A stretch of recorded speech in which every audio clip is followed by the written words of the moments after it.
She comes again the next day.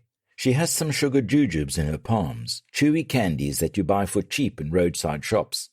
I used to love them when I was young. She shares a few with me. I am grateful for this little child. Did you talk to your mother? I will. You promised. I will. She eats her share of jujubes silently. My name is Sita. What is yours? I laugh. I am the madman, don't you know? Do you have any other name? Not anymore. Okay. She accepts my answer.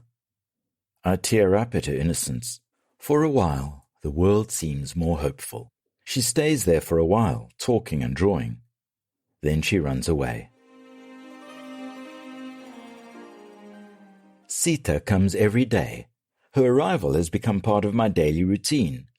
I look forward to the evenings so I can meet the little girl.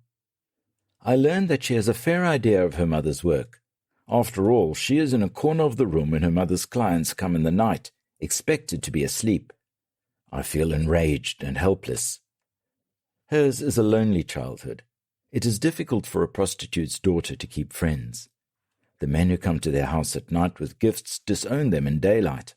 No one else speaks with Sita or her mother. I think Sita feels safe with the madman. Her scream pierces the darkness. I wake up with a start. It is dark except for the dim street lamp. Sita is running toward my scrapyard. A half-naked man is running behind her.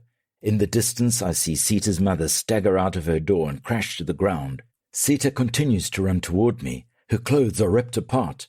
Perhaps others hear her scream, but do not want to intervene.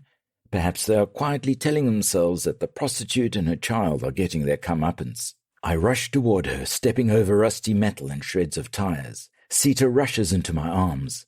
I stand between her and the man. The man in front of me is built like a gorilla. He is snarling, almost frothing at his mouth. His eyes are screaming lust. He will not be stopped by a mad beggar. He lunges toward me, and the little girl cowers behind. I eye an old exhaust pipe on a pile of tires. In an instant I grab it and bash the man on the head with all my might. He screams as he falls. Years of my pent-up rage boil out into the open.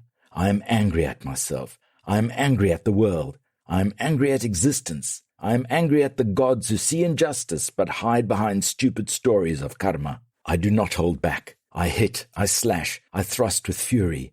The exhaust pipe crushes his skull and gouges his eyes. I do not stop, even to the screaming pleas of Sita. It takes a few minutes before someone physically tries to stop me.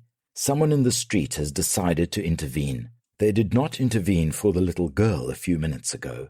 I throw the exhaust pipe at the crowd that is beginning to gather around the scene. The noisy, despicable vultures are closing in. Sita is still cowering behind me. She slips me her little knife. Perhaps she hopes it will protect me. I turn back and for a second see the tear-stained face of the little child. I shrug her off and begin to run. People yell at me to stop. No one seems to want to follow. Perhaps they do not mean to hurt me. I do not want to wait to find out. I run into the darkness with every ounce of my strength. I am crying. I have left behind my little friend amidst a pack of wolves.